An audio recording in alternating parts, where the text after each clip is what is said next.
Bonjour très chers téléspectateurs, fidèles auditeurs de l'émission Atmosphère avec Thierry et Sam David Bergman. Ici, c'est la face cachée de l'iceberg qui va vous être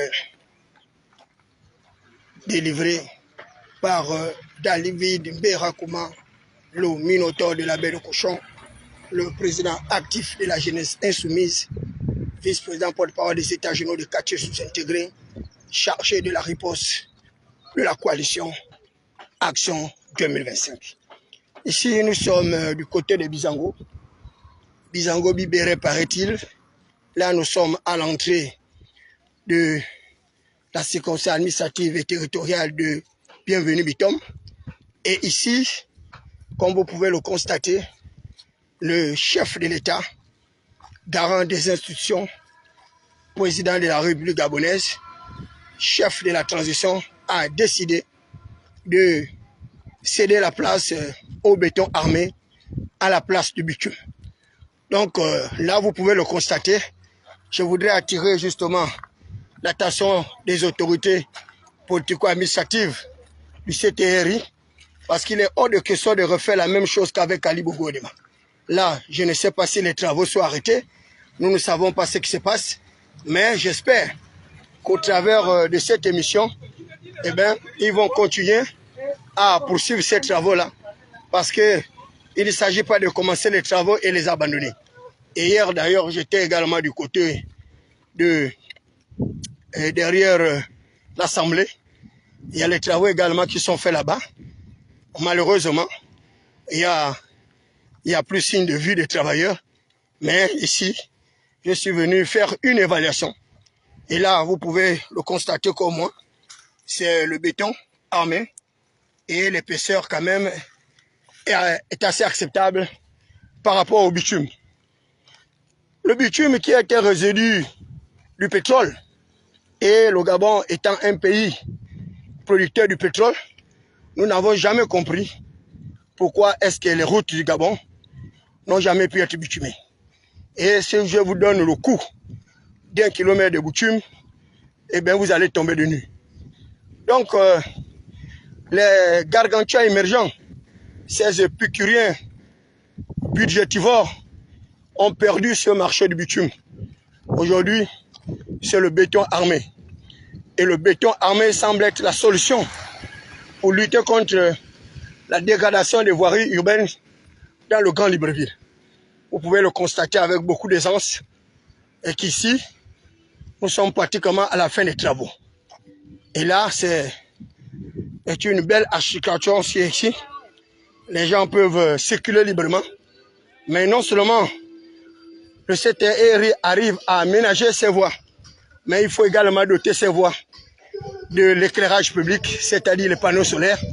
Aujourd'hui, il est hors de question de continuer à donner la SEG de l'argent gratuitement, inutilement, alors qu'avec des nouvelles énergies, on est capable d'avoir des routes secondaires, non seulement en béton armé comme ça, en pavé, mais que ces voies-là soient également électrifiées et que les populations puissent avoir accès à l'eau potable. Avoir accès à l'eau potable, ce sont des prérequis. Ce sont des minima en matière de développement.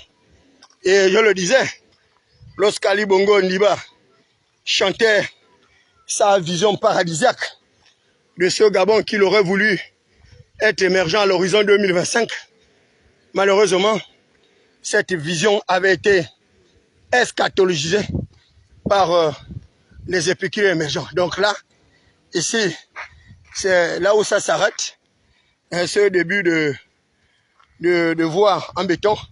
Et là, ici, là, il n'y a pratiquement rien. Donc, les gestionnaires de cette entreprise doivent également tout faire en œuvre. Je ne sais pas quelle est cette manière de travailler où on commence une partie, on abandonne une autre, on va attaquer notre chantier. Je vous le disais que nous sommes dans une ère nouvelle. Il n'y aura pas d'acte de falsification. Tous ceux qui vont s'ériger en comploteurs, en complotistes de la vision du chef de l'État seront dénoncés. tous ceux qui ont l'habitude de spolier l'État, prendre l'argent et ne pas achever les travaux, ils seront mis à la lumière de la raison et exposés à la vindicte populaire. Donc là, vous voyez, de l'autre côté encore, il n'y a rien qui est fait. Et le côté gauche, il y a quelque chose qui a été fait. Et je le répète, que jusqu'à présent, nous ne savons pas quel est ce procédé de travail, quelle est cette manière de fonctionner. Vous avez de l'autre côté là-bas, la maison verte là avec deux belles voitures. C'est bel et bien la maison de Bienvenue Bitom. Cet acteur politique que vous connaissez très bien, le plus brillant de notre macroscopie politique, celui-là qui a exposé sa vie pour justement le soutien des populations des quartiers précaires. Et il vous souviendra, la jurisprudence Bitom, qui fait des vagues pour avoir été nommé chargé d'études du directeur général à Gaza, Bitom a été victime de toutes les injures, toutes les flagellations, toutes les meurtrissures par ceux-là qui n'arrivent même pas à être nommés chefs de service. Pire encore, c'est laissé pour compte sociétaux, ces marginaux, ces exclus de la croissance économique. Eux-mêmes, ils sont sans papier, sans diplôme, mais c'est eux qui viennent insulter les gens sur la toile, en train de raconter les balivernes, comme si le diplôme suffisait pour être efficace sur le terrain, comme si le diplôme était une véritable référence du professionnalisme et de l'expertise des personnes.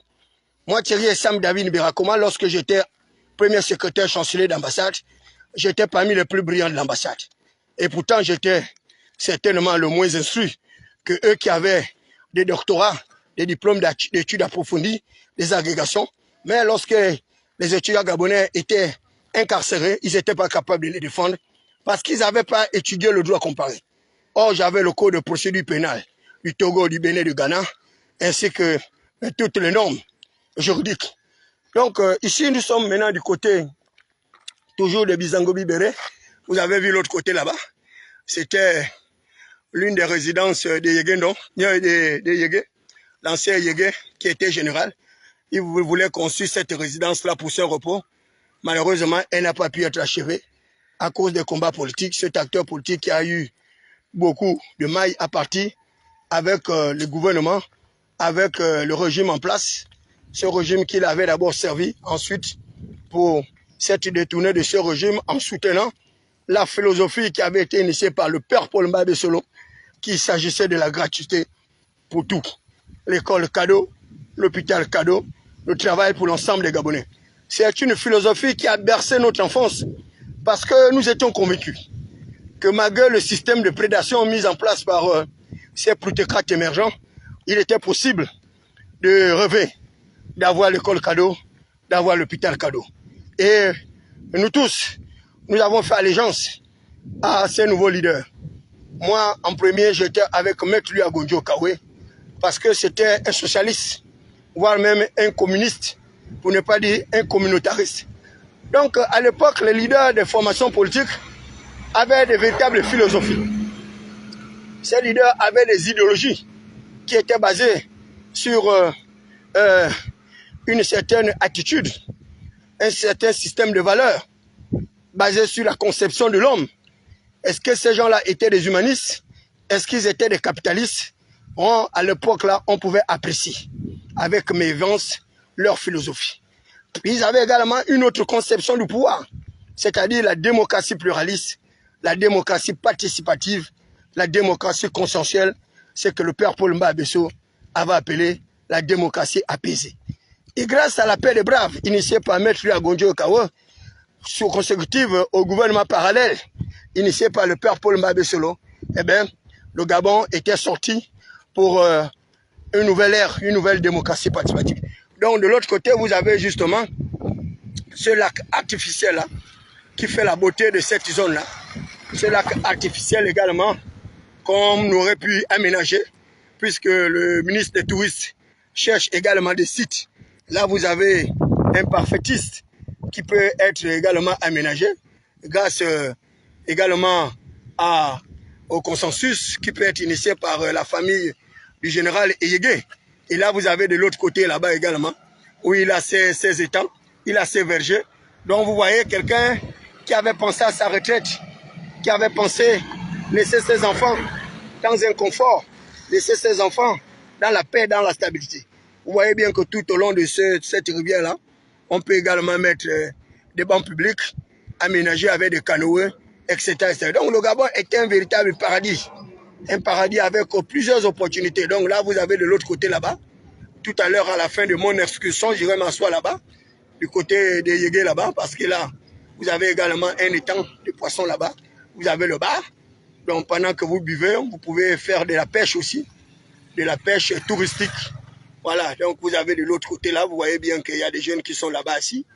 Ouais, donc c'est également un lieu de loisir que vous pourriez visiter. Donc je poursuis ma marche. Je vous dis que ce n'est pas facile. Et malgré que j'ai reçu ce véhicule de la part du chef de l'État, mais comme je vous le disais, dans cette zone-là, il est difficile d'avoir ce genre de véhicule et circuler librement ici.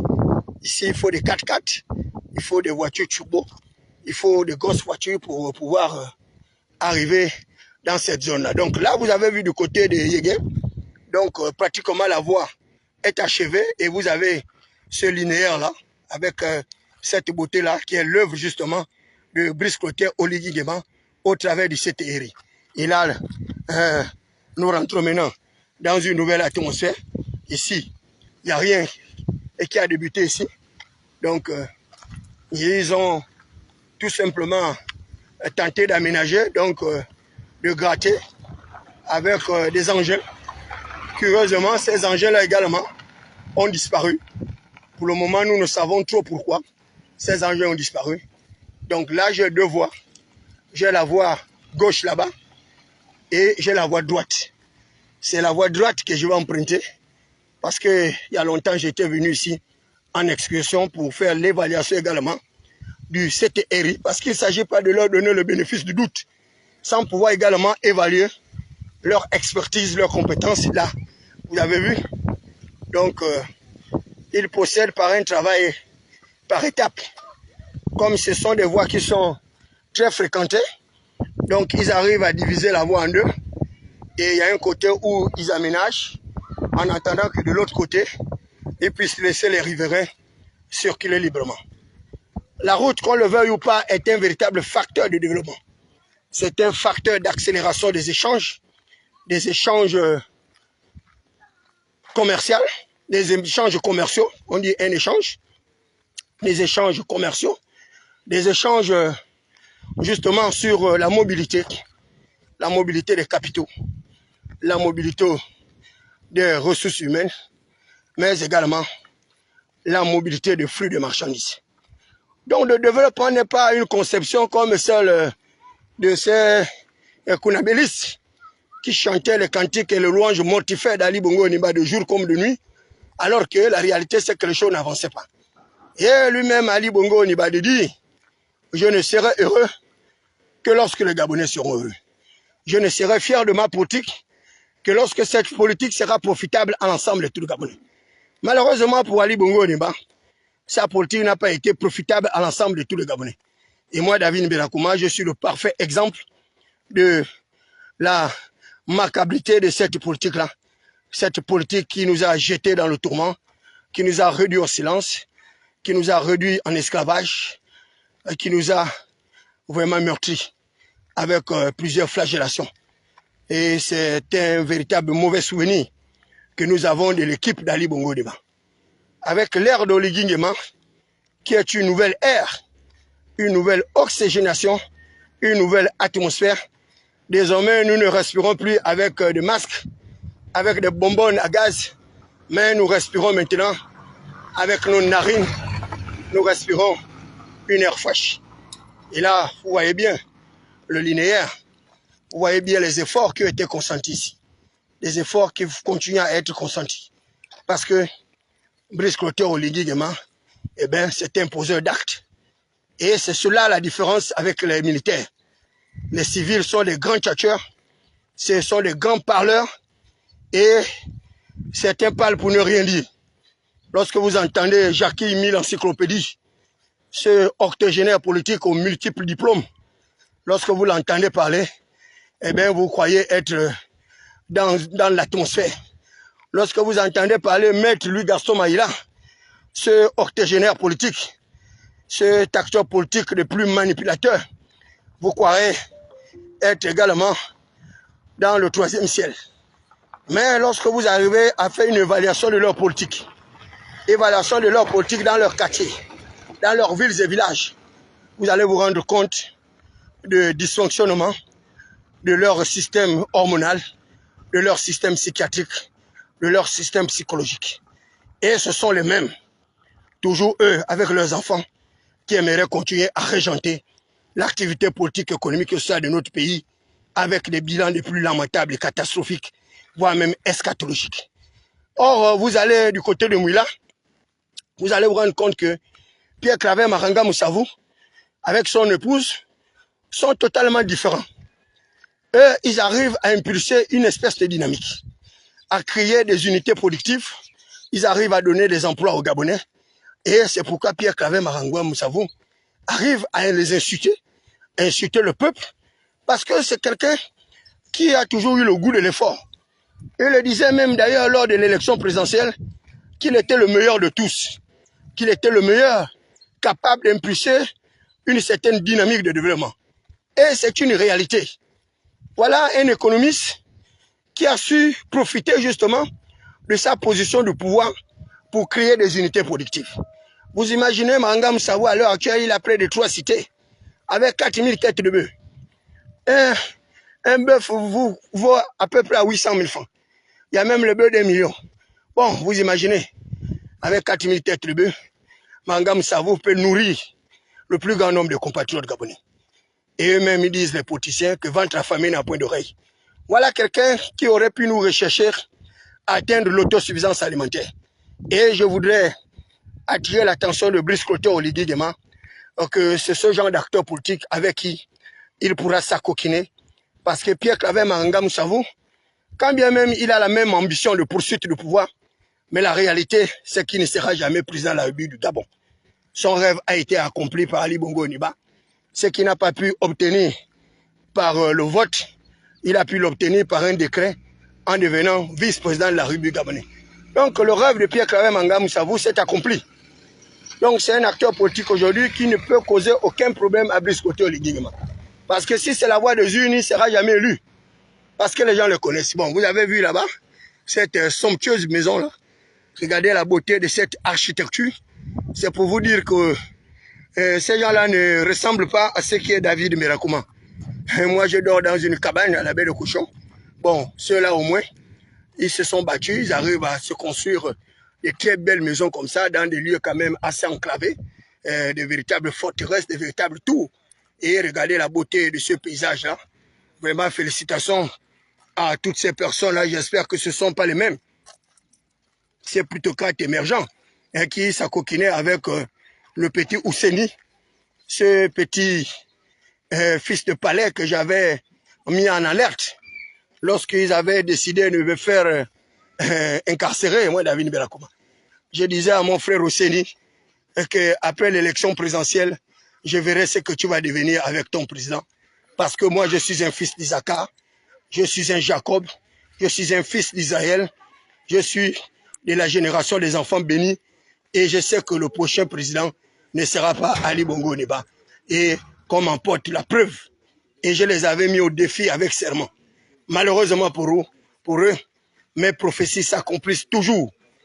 Je ne suis pas un prophète eschatologique, comme les prophètes qui marchent avec les Bibles, parce que quoi, ils ont besoin de dîmes pour voler, pour spolier le peuple de Dieu. Non. Moi, je suis un véritable fils des prophètes de la tribu de Lion, de Juda. Donc, notre spécificité, c'est celle-là, d'être des phares de l'âge, d'être des visionnaires. C'est nous qui guidons les dirigeants. C'est nous qui les avertissons du danger. S'ils arrivent à comprendre, eh bien, c'est tant mieux pour eux. S'ils ne comprennent pas, eh bien, tant pis. Ils en font ce qu'ils veulent et ils assumeront les conséquences et la responsabilité de leurs actes. Là, nous allons rentrer dans la 3e atmosphère, que j'appellerai la pétrosphère. Ici, c'est Jakarta. Ici, là, ça n'a rien à voir avec la baie de Cochon. Ici également, à l'époque, c'était une zone très enclavée. Ici, c'était une zone très enclavée. Et là, vous voyez bien, il y a des efforts qui sont consentis. Il y a le but qui est là, il y a des aménagements progressifs pour que cette zone-là également puisse avoir le reflet de tout ce qui est désiré par Brice Clotaire Oligui Nguema. D'ici quelque peu, eh bien, vous verrez une grande ville ici en gestation avec de somptueuses demeures telles que celles que vous avez vues là-bas.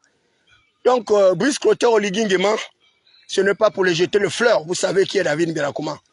Je ne fais pas l'apologie des gens n'importe comment. Je fais l'apologie des gens qui ont une certaine humanité, des gens qui ont un certain amour à l'égard de leurs compatriotes. Et ici, c'est sans contredit. Nous voyons bien qu'en 6 mois, il y a beaucoup d'efforts qui sont consentis par Brice Clotaire Oligui Nguema. Des efforts sur le plan politique, par le rassemblement des fils du Gabon, de toutes les couches sociétales. Vous avez justement la société civile qui est représentée au gouvernement. Vous avez les partis politiques. Vous avez les partenaires au développement. Vous avez les organisations non gouvernementales. Vous avez le clergé. Vous avez pratiquement toute la crème des crèmes de notre pays.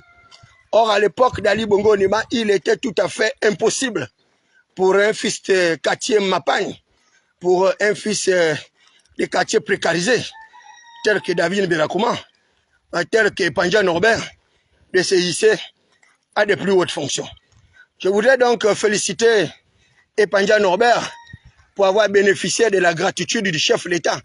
Et d'ailleurs, je l'avais dit, le gros portail là, c'est le portail de l'ancien secrétaire général du ministère des Affaires étrangères, M. Bekale, un acteur politique de Congo le plus brillant, celui-là qui a regenté notre diplomatie sur une main de fer.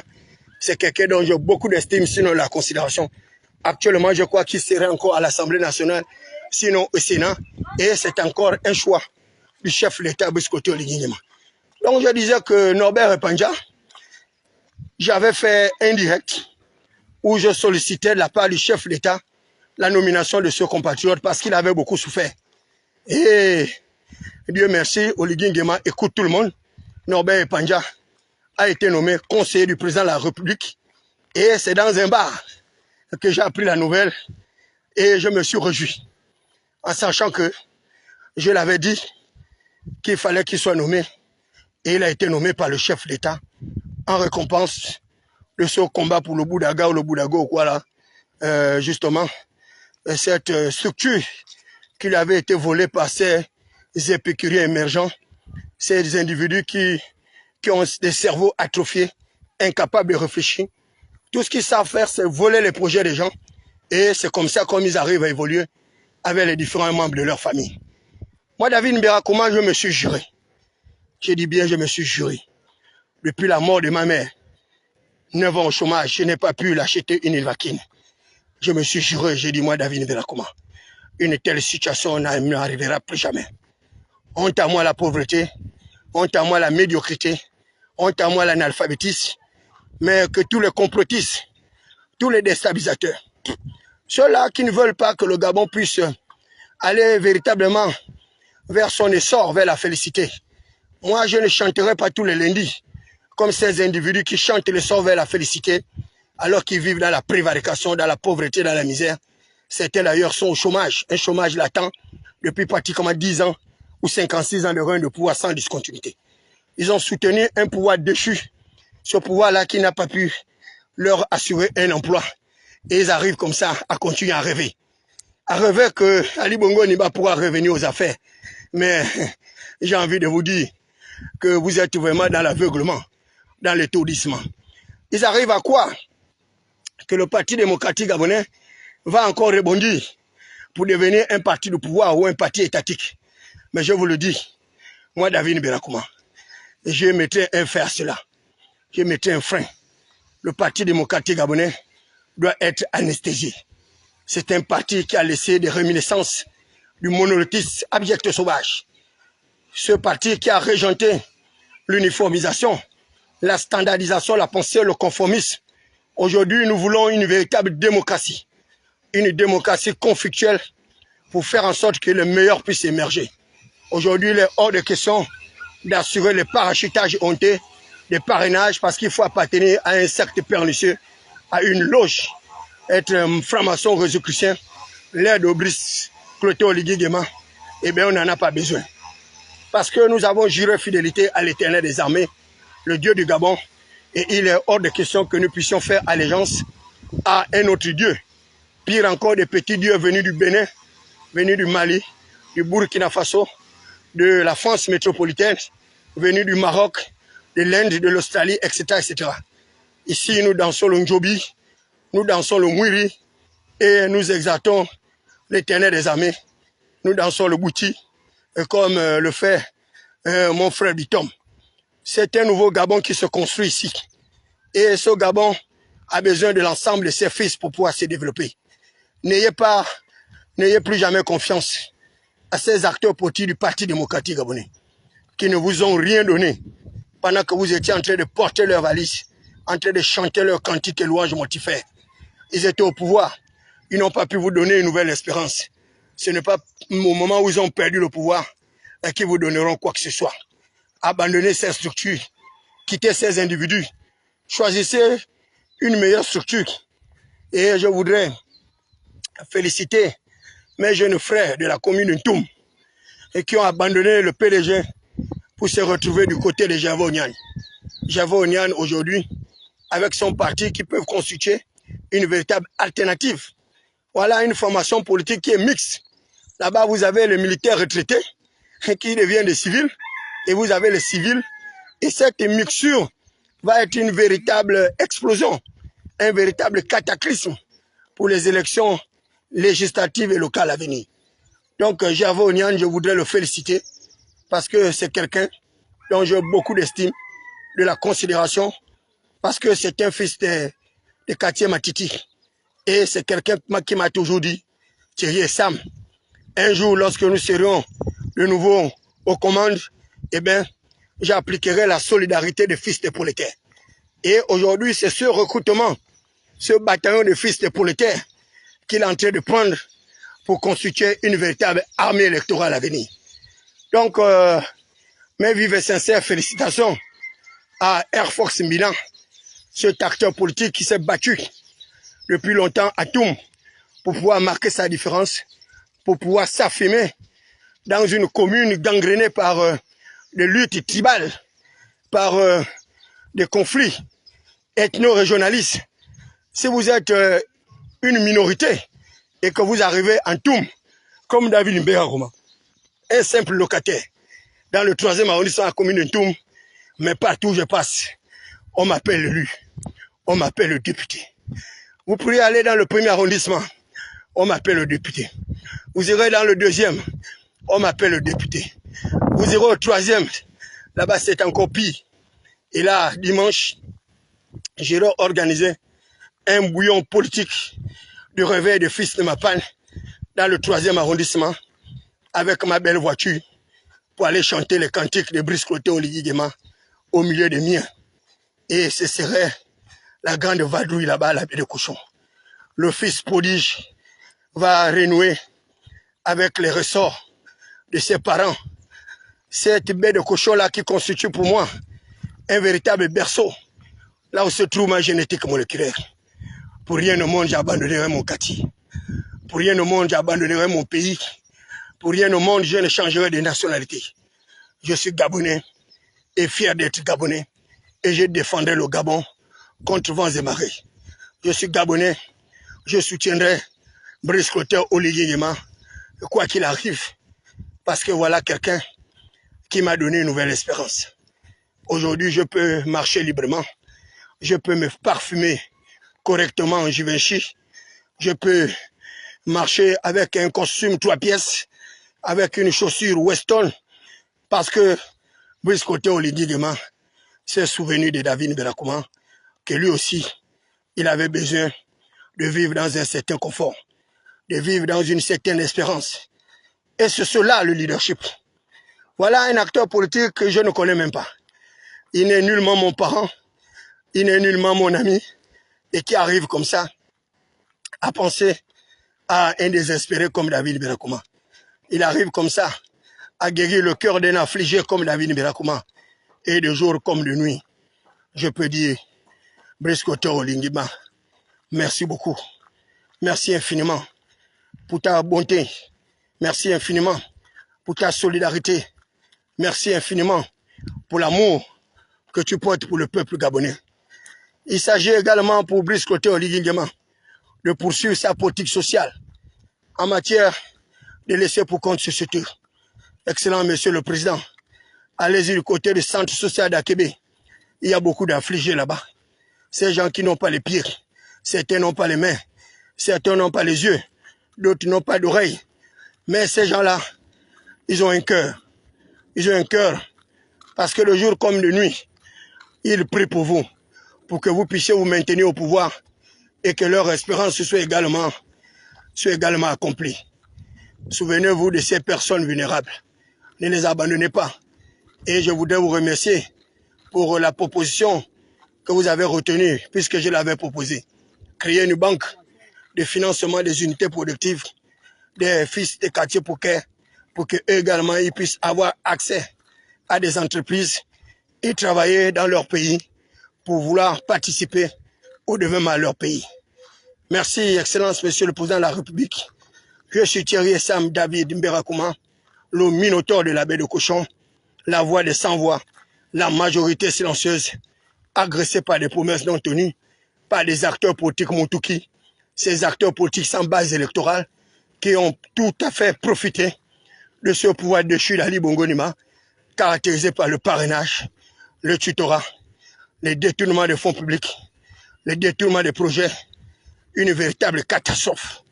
56 ans de règne de Gabéji, 56 ans de règne de pauvreté et de misère, 56 ans de régression sociale, 56 ans de sous-développement. Ça en est fini comme ça. Il faut que la justice de notre pays s'exerce librement. Que le magistrat, c'est un principe en droit qui dit que le magistrat qui refuse de juger est commis un déni de justice. Avec la réforme des magistrats, ces individus doivent comprendre que tous ceux qui ont spolié l'État, tous ceux qui ont volé le peuple, doivent répondre de leurs actes devant les tribunaux de l'histoire. Il s'agit de Marie-Madeleine Mourancho. Il s'agit des anciens dirigeants qui ont participé au gouvernement, ceux-là qui ont plombé le ministère de la fonction publique par des recrutements sauvages pendant que les autres Gabonais étaient en attente de l'ouverture des concours. Il s'agit de ceux-là qui étaient au niveau de notre trésorerie publique, ceux-là qui ont aidé au CNIOSA pour détourner l'argent du Gabon. Tous les facilitateurs, tous ceux qui ont contribué à voler l'État, à voler notre pays, doivent être présentés devant les tribunaux. Il n'y aura pas de reddition. Il n'y aura pas de reddition. Et l'impunité doit mettre fin. Tous ces gens-là qui ont volé l'argent de l'État, ils doivent aller en prison, à défaut de rendre cet argent. Et d'ailleurs, qu'ils rendent cet argent ou pas, ils doivent aller en prison. Et là, je voudrais encourager Justin Dunangoy. Je voudrais encourager Patichi Tanaza. Je voudrais encourager mon très cher petit frère Brice Lakou Chalianga. Lorsqu'il est sorti de la prison, il a fait convoyer un émissaire parce qu'il voulait rencontrer David Mberakouma, qu'il avait longtemps conseillé lorsqu'il était au pouvoir, qu'il avait longtemps conseillé même lorsqu'il était en prison. Moi, David Mberakouma, j'avais toujours pris parti pour lui. Et cet acte de reconnaissance à mon endroit m'a totalement surpris. Vous avez écouté le témoignage de Koulou La Solution, combien il a vécu des horreurs dans cette prison, combien il a vécu des humiliations, des atteintes à sa dignité. Brice Lakou Chalianga, n'en parlons pas. Et c'est le résultat justement des petits collégiens du palais. Et aujourd'hui, comme la roue tourne, et le Dieu de justice, le magistrat suprême, aux deux épées flamboyants, il a accompli ce que la loi disait. Celui qui renverse une muraille sera bondi par le serpent. Celui qui creuse une fosse pour son ennemi tombera lui-même dans la fosse. Nodine Bongo Valentin se trouve aujourd'hui en prison, avec la veuve blanche, celle que j'avais toujours qualifiée de Jézabel, avec le fils Oseni, que j'avais exhorté de quitter le pays avant les élections, avec tous ses biens, avec l'ensemble de sa famille, parce que le prochain président ne serait pas son protecteur. Et ce jeune compatriote n'a pas voulu m'écouter. Aujourd'hui, il se trouve dans les jours de la prison. Et ce sont leurs avocats qui parlent d'atteinte à leurs droits humains. Ce sont leurs avocats qui parlent justement de violation des droits humains. Alors que ces gens-là ont spolié l'État. Ils ont traqué leurs potentiels adversaires en les jetant dans les prisons, en leur faisant subir les plus pires humiliations. Aujourd'hui, ce sont eux qui sont en prison. Eh bien, c'est tant mieux pour eux. parce que la justice de Dieu, elle est imparable. On ne